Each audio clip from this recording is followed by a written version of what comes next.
Hey guys, welcome back to my channel. Today I'm going to be talking about some of my favourite Shadowhunter headcanons as written by the fans. I feel like in general there isn't too much Shadowhunter fanfiction out there when compared to other YA franchises. Partly this is down to the fact that Cassie has written just so much Shadowhunter content and that she's still writing it today. She's written sequels, she has written prequels, she's even written collections of short stories filling in every single time gap that she hasn't mentioned in her main body of work. She really hasn't left that many time gaps for fan fiction writers to fill in themselves. But like all book fandoms, Shadowhunter fanfiction does exist, especially in the form of headcanons. All the headcanons that I'm going to be mentioning in this video, I've all found them on Tumblr. So if you're part of the Shadowhunter fandom or part of another huge YA book fandom, I highly recommend restarting your old Tumblr account that I know you still have saved somewhere from about 4 or 5 years ago. So in the spirit of Tumblr, Jules, Emma and Danny, this one's for you.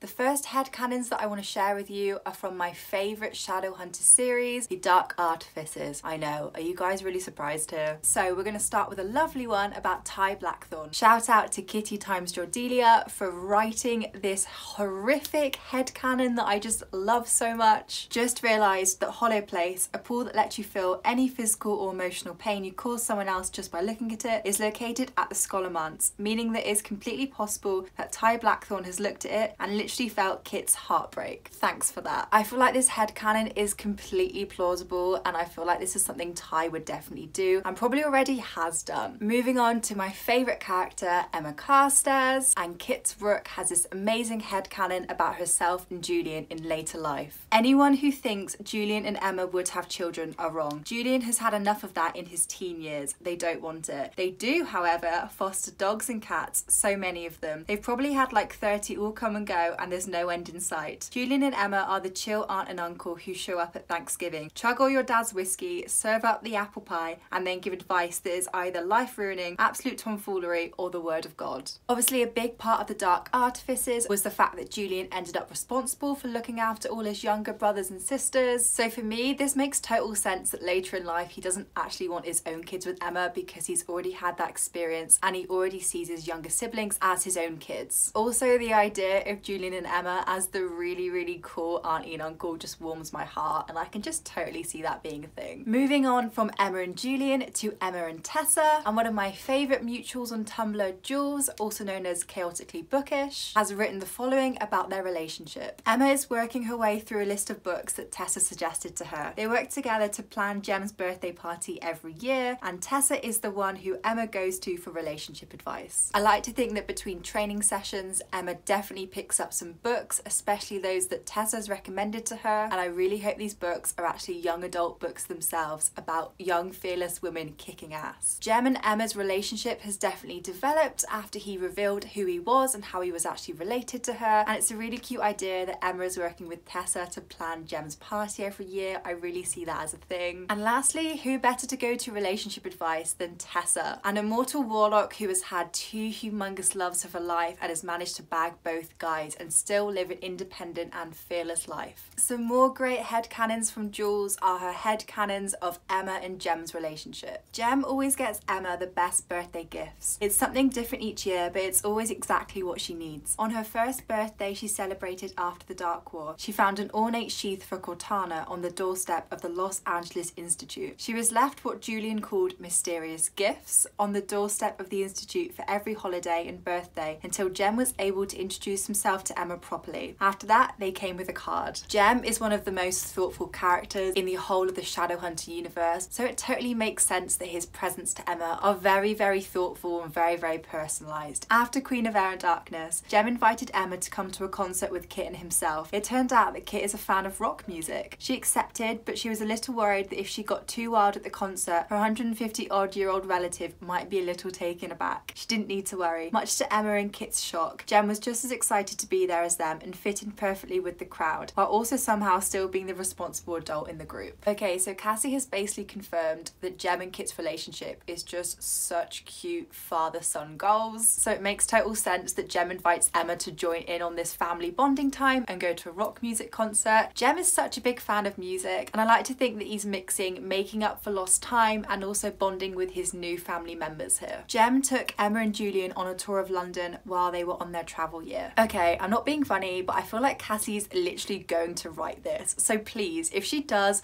come back to this video and definitely say I told you so. And finally, Jem is the only person besides Julian that Emma willingly lets hold Cortana, although he doesn't do so often. Obviously, Emma is super protective of Cortana. Not only is it an ancestral gift and something that's carried down through the Carstairs family for centuries, but she's also probably terrified that someone like Zara is just gonna appear again and take Cortana away from her like she did before. So yeah, it's totally plausible that Julian and Jem are the only two people she actually lets touch Cortana. Actually, let's be honest, she probably also lets Christina have a go sometimes. Moving on to the Infernal Devices, but still sticking with Jules's headcanons. Modern Jem and Tessa. Tessa and Jem share a pair of earbuds when they take public transportation. They alternate picking the songs. Tessa chronologically works her way through different decades of music because she knows Jem is more than slightly upset about all the music that he's missed. If you remember in After the Bridge, the short story that Cassie released after the epilogue of Clockwork Princess, Tessa lists all the things she's going to show Jem that he's missed through the years as being a silent brother. One of them is obviously music, because Jem is a huge fan of music, so as well as going to rock concerts, it's perfectly plausible that Tessa is also trying to give him an education on the side as well. When Jem picked up a violin for the first time after he was no longer a silent brother, he couldn't play the song he had written for Tessa immediately. Obviously, Tessa wasn't upset, but Jem was distraught. Wanting to be able to play it for her was what motivated him to be a musician again. Jem's violin is such a huge plot point of the Infernal Devices series, and it makes me so happy that it's now living with him in Sirenworth with Tessa. But yeah, obviously after all that time as a silent brother, he's not going to be able to play the violin like he used to do, but I just really love Jules's idea that the song that actually motivates him to get better and keep practicing is so he can be able to play the song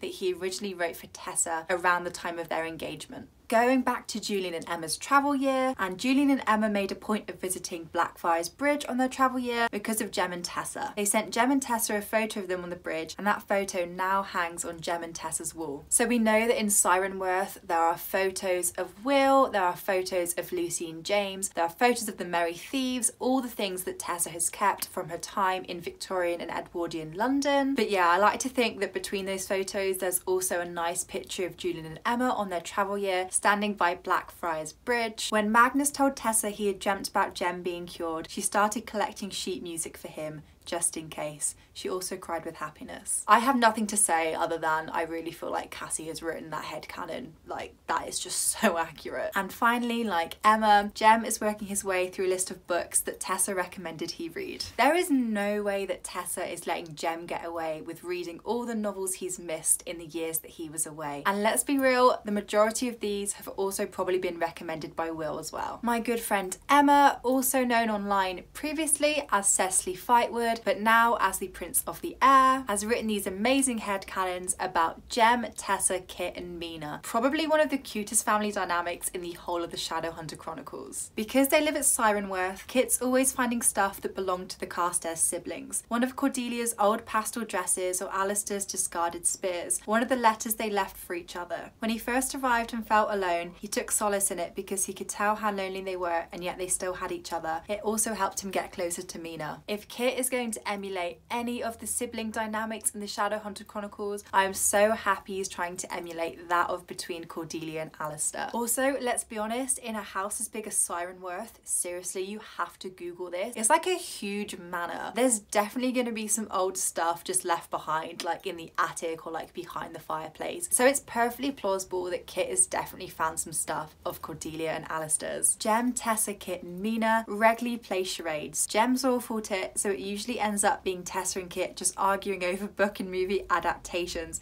while Mina giggles in the background. Saw that movie, read that book, was honestly one of the greatest parts of the Ghost of the Shadow Market book, and I really like to think that these guys do play board games and stuff together, and I feel like Charades is just like a great game for the Carstairs, Grey, Herondale family dynamic. Tessa one day walks into the nursery and finds Kit reading to Mina. She's so happy she almost cries because she genuinely thought that Kit hated reading. The book he was reading was Sherlock Holmes. Okay, so the last bit was unnecessary and completely tore my heart in two, but Tessa's definitely going to be so happy that she's spreading her love for books around her new family. The next headcanon has also been written by Emma, and it's about the Infernal Devices gang visiting Mina as ghosts. Heads up, this one might destroy you a tiny bit. The Infernal Devices gang visit Mina as temporary ghosts, kind of like what Will did at the Gem and Tessa wedding. Side note, if you haven't read In Dreams Begin, which is the short story with the wedding in, you can find it in most copies of the Lost Book of the White, and you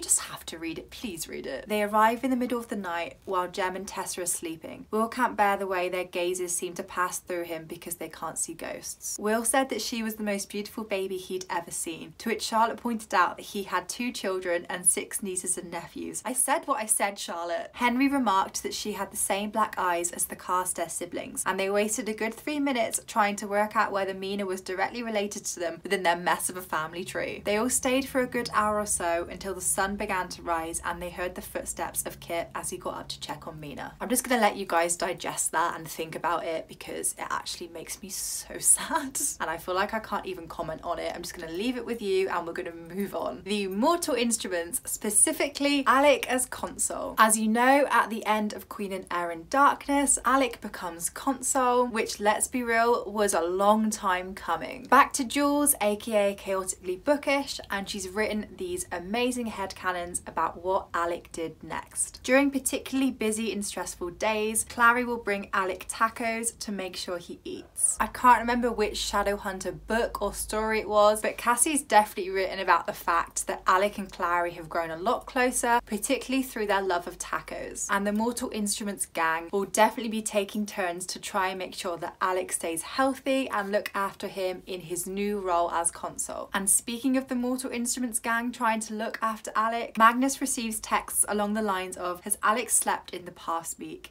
And please make sure your husband drinks some water today. Coffee is not an adequate substitute." If I had to guess, I'd say that "Has Alec slept in the past week" is a text from Clary, and the plea for Alec to start drinking water is from Jace, because we all know that Simon and Clary have their own coffee addiction going on. Magnus doesn't let anybody call Alec Alec Lightwood. He always interrupts people who try and says, "That's Consul Alec Lightwood Bane to you." Alec pretends to be annoyed. "Magnus, I'm the Consul whether they acknowledge it or not," but he secretly loves it. Just husband goals here, and this is something Magnus would definitely be doing. Ragnar cracks jokes about how Magnus loves helping Shadowhunters so much he decided to marry the Consul.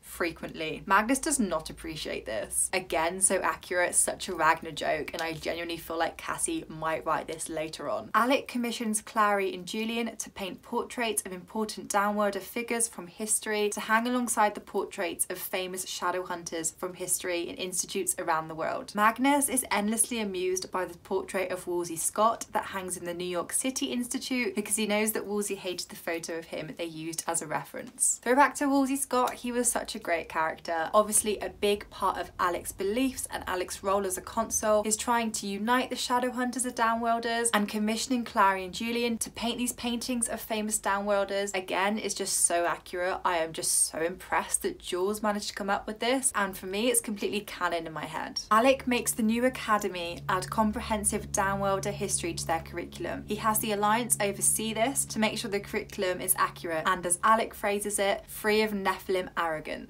With Simon's help, I really do think that Alec could completely overhaul the Shadowhunter Academy and make sure that the new cohort of people that are training to become Shadowhunters learn the history of Downworlders and learn an unbiased history of Downworlders. So I genuinely believe that Alec and Simon are working together to try and make a better academy for all. My friend Danny, also known as Khaleesi of Alicante online, has also written her own headcanons about Alec as Consul. Some of my favourite favourite ones are, ever since he became the consul, his Spanish got better real fast. Magnus reckoned his husband finally downloaded a cursed app, but apparently Perfect Inquisitor Rosales is a perfect teacher too. Oh, Diego Rosales, man after my own heart. Alec's consul robes are cobalt blue to match his eyes and Magnus's magic. The angelic rune and the symbols of all downworld fractions are printed on his sleeves. Clary helped redesign them. I never even thought about the uniform of the consul, but we all know that Alec probably wouldn't be bothered knowing how he feels about his clothes, so I definitely feel like Magnus stepped in here, asked Clary for her artistic eye and redesigned the robes with her. And obviously they have to be blue. Was there ever even another option? A similar one to what Jules said. Once the Shadowhunter Academy was established, Alec, along with the new dean Simon Lovelace, introduced extracurricular programs at the academy. The academy now has a music room, a library with mundane books, and a science lab so students can pursue other interests during their leisure time. Shadowhunter Academy was insane. It was like just being a Shadowhunter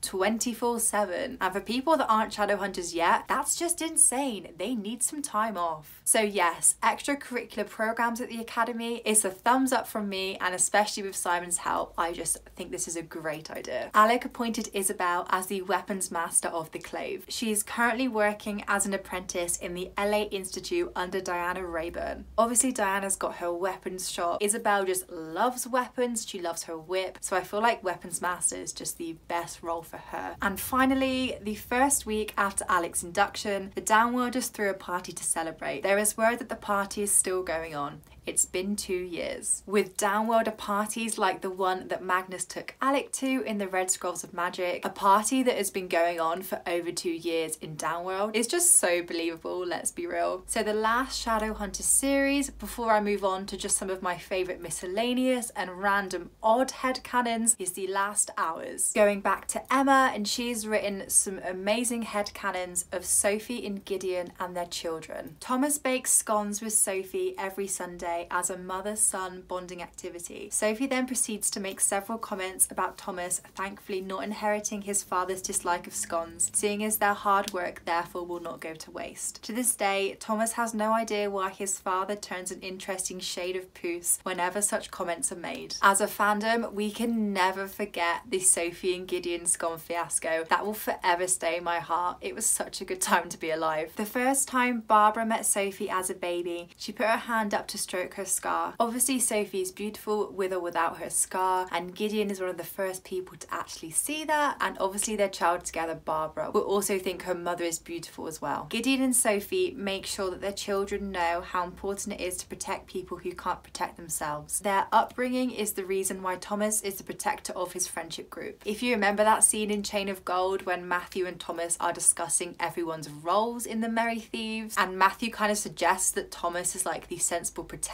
friend, and Thomas is like, ugh, why am I the boring one? I feel like this is definitely because of Sophie's influence. Obviously Sophie's scar comes from an attack from her old master when she was a servant, and so it makes sense that Sophie and Gideon make sure their kids know how important it is to protect people that are helpless. So even if Thomas thinks his role in the Merry Thieves is very, very boring, it is a necessary role, and I'm so happy that Matthew, James and Christopher have him for it. And finally, Sophie and Gideon made sure that Thomas and Barbara knew the stories of the people they were named after. A man who gave up his life to save Sophie, and a mother who did the same to protect her children. Both of them took these lessons to heart, and it's part of the reason why both are so protective over the people they love. If you remember, Thomas is named after Thomas Tanner, who was the stable boy in the Infernal Devices. He died during a Clockwork or automaton attack on the Institute. He also had a massive, massive crush on Sophie. Sophie sadly did not reciprocate it, but she was great friends with Thomas anyway, and that's who Thomas Lightwood is named after. Barbara, on the other hand, was named after Barbara Lightwood, Gideon and Gabriel's late mother, who sadly died of demon pox. I really like that Cassie has given Thomas and Barbara meaning to their names, and again I think it's a really nice link between the Infernal Devices series and the sequel of the Last Hours series. Sticking with Emma's headcanons and the Last Hours characters, she's also written some amazing Lucy and Jessie headcanons. Jessie becomes the only person allowed to critique Lucy's writing writing, though she makes him operate on a ratio of 3 compliments for every 1 criticism. As open as Lucy is with her writing, I feel like she would only really allow Jessie to see the drafts and to see the first copies of her stories. It's just another cute reason why I just love these two together. Jessie and Lucy learn to communicate through facial expressions and barely noticeable hand gestures so that Lucy can speak to him during late night parties, etc., without looking like she's talking to herself. I feel like this secret form of communication might have been developed in the events of Chain of Gold, and it was just low-key going on in the background. So yeah, absolutely love this headcanon. Jessie teaches Lucy to play a few simple tunes on the piano, and everyone is slightly confused as to who she learnt it from. Exploring new career options, Luce. Are you paying a mundane to teach you? I never reveal my sources, cruel Prince James. Of course James is going to be shocked why his little sister is just suddenly a maestro on the piano, when in reality it's Jessie teaching her how to play. And finally, when Lucy resurrects Jessie, the first thing he does is hold her close and listen to the steady thrum of his own heartbeat, all while kindly pretending that Lucy isn't a happily sobbing wreck. Ugh, Chain of Iron is just gonna destroy me, and my body is so ready. Last but not least, I have some miscellaneous headcanons for you. Back to Jules, aka Chaotically Bookish. Katerina, Magnus and Tessa go on a yearly vacation. Ragnar usually comes, but sometimes, usually in the years following a trip that got unusually crazy, he flat out refuses, claiming that Bane is determined to get me killed on one of these trips through a combination of his incorrigible daredevil nature and garish accessories. After Jem is no longer brother Zachariah, Tessa begs Magnus and Katerina to let him come along. Katerina's fine with it, but Magnus requires more persuasion. Tessa, he's not immortal. This is an immortals only vacation. But Magnus, he's nearly immortal. He lived for over a century. Eventually, Magnus agrees and they have such a nice time that Jem is forevermore considered a part of the group and is always welcome to tag along, provided that someone can watch Mina, because Jem refuses to let Tessa miss the vacation and let him go while she stays at home with their daughter. Okay, there's a lot to break down here. An immortals only vacation with the warlock group of the Shadowhunter Chronicles, definitely a thing, 100%. Cassie's written so many times, and most explicitly in the Bane Chronicles, that Magnus, Katerina and Ragnar were like a little trio going along with each other, exploring the world and just causing mayhem. So obviously it makes sense that after Will sadly died, Tessa joins them on these vacations herself. Of course Jem also has to be a part of that group. He is such a great little tag along, and yes, there's no way that Jem is leaving Tessa at home to look after Mina. Do you not remember when Jem said that he doesn't even let Tessa get up in the middle of the night to check on Mina because she's already done enough bringing a baby into the world? I'm sorry, but Jem is the reason why my expectations for men are just so high. One year, Julian and Clary accidentally gave Jem and Tessa the same Christmas gift. They had both painted a picture of Blackfriars Bridge. Again, perfectly plausible that these two artists have got Jem and Tessa this exact same gift. Julian polishes Cortana for Emma after particularly nasty battles. Emma washes his paintbrushes for him after he spent hours painting. Yeah, I can totally see that. Nothing more to say apart from that is very accurate. Ty's favourite food is mac and cheese.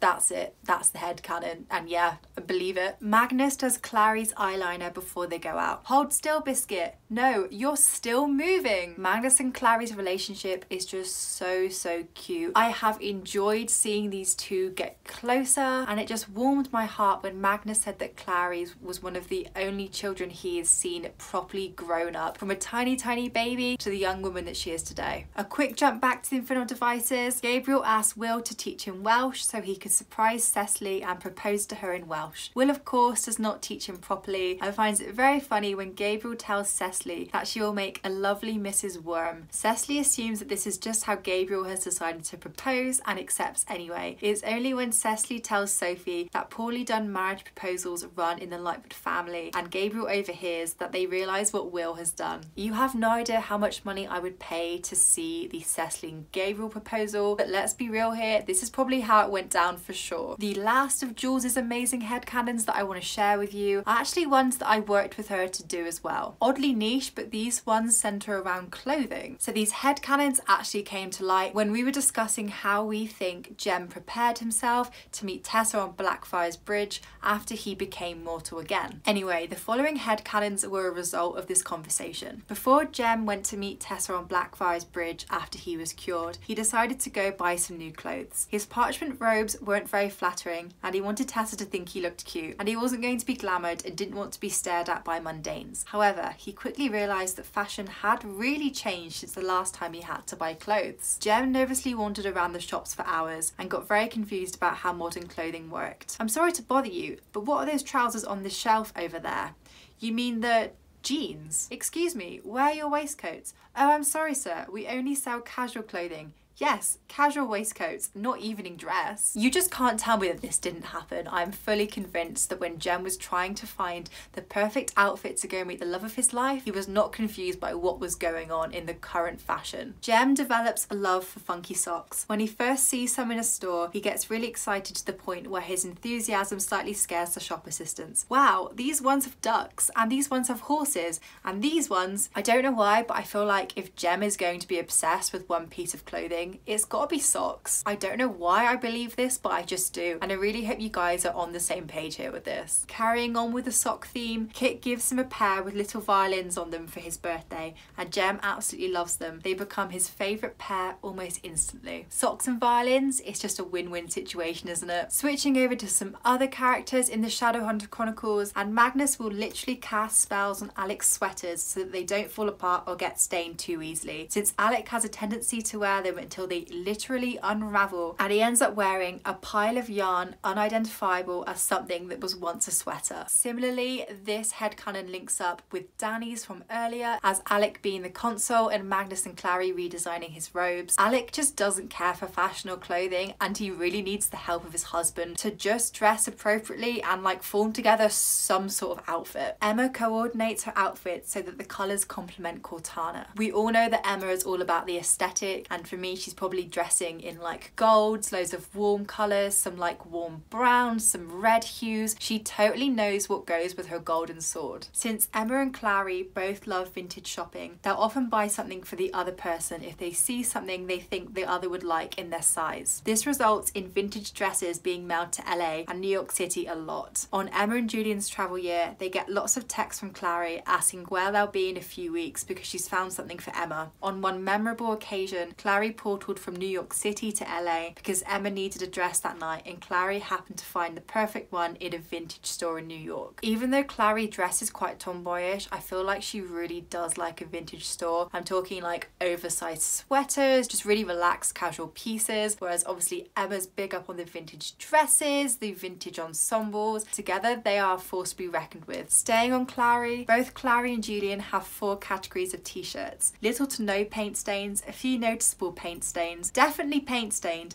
and there's more paint than shirt here, and Emma and Jace said I can't wear it out of the house. Even though Clary definitely loves oversized vintage t-shirts, she also definitely always gets them covered in paint. I can just imagine Jace and Emma going through the clothing of their other halves, just sighing and being like, this was such a nice piece and now it's just covered in a blue splodge. And finally, the last of some of my favourite clothing headcanons by Jules. Cecily, Gabriel and Anna know exactly what brands of shirts are the hardest to light on fire, hardest to stain and hardest to tear apart, thanks to Christopher. If you ask them, they can recite a list of the hardest and easiest to destroy brands of shirts. If you remember in every Exquisite thing from Ghost of the Shadow Market, when Anna is stealing Christopher's waistcoats to see if they suit her, she always comments on how they're really like fire stained and covered in like super weird and just odd stains. So I like to think that Cecily and Gabriel have a tailor in London that is just like super knowledgeable about like fireproof materials and which materials are the best for budding young scientists like Christopher. Last but not least, I'm going to end this video on some headcanons that I actually wrote myself. I had wanted to write headcanons for so long, and together with my love and appreciation for Emma Carstairs, I came up with what I titled the Carstairs Family in Music headcanons. We all know Jem Carstairs is one of the most talented musicians in the whole of the Shadowhunter Chronicles,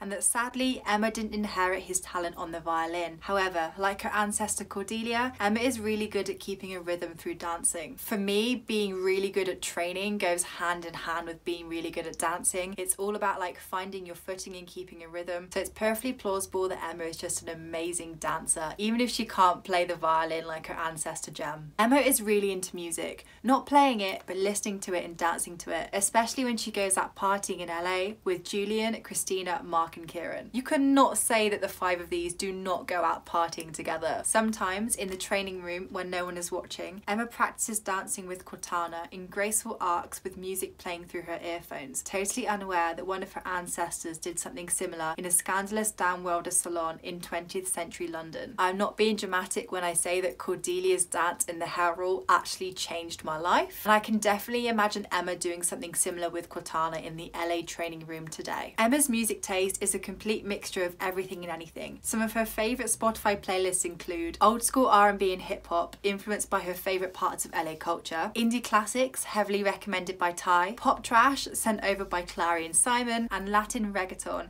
picked out by Christina, of course. Emma has so many influences, from the place that she lives to the friends that she has, even to her relatives. I feel like her music taste is going to be so varied. Honestly, I would kill to see that girl's Spotify playlists. Emma has a kick-ass workout playlist that she uses for her early runs on the beach, as well as when she trains in the evening at the institute. Of course she's going to have a great workout playlist. Did you expect anything less of her? Emma takes it upon herself to help Tessa educate Jem on all the best music of the last century in his quest to make up for all the songs that he missed out on during his time as a silent brother. I feel like this headcanon goes hand in hand with Jules's one about Kit, Jem and Emma going to a rock concert in LA. And my final headcanon that I wrote: during their travel year, Emma made a playlist for every city that her and Julian visited. Her Paris playlist is still Julian's favourite for when he's painting in the studio. I don't know why, but Emma strikes me as the sort of character that would have just so many random playlists with like sort of 5 to 7 songs on, just for like really specific and niche events. And you bet your ass that she created so many for every single place that they went to on their travel year. Okay, that's the end of some of my favourite Shadowhunter headcanons as written by the fans. I hope you guys have enjoyed every one of these headcanons, and I've left the links to every single one of them in the description below. Once again, a massive thank you to every writer that has let me use their headcanons in this video, and a huge shout out to Emma, Jules and Danny. You guys are such amazing writers, and I really do see your headcanons as complete canon now. Please give this video a thumbs up if you've enjoyed it, and remember to subscribe as well if you haven't already. Equally, please leave your favourite Shadowhunter headcanons in the comments below. They can be about any character, any couple, and in any of the series or books of the Shadowhunter Chronicles. I just really want to hear what you guys have come up with. I'll see you guys next time.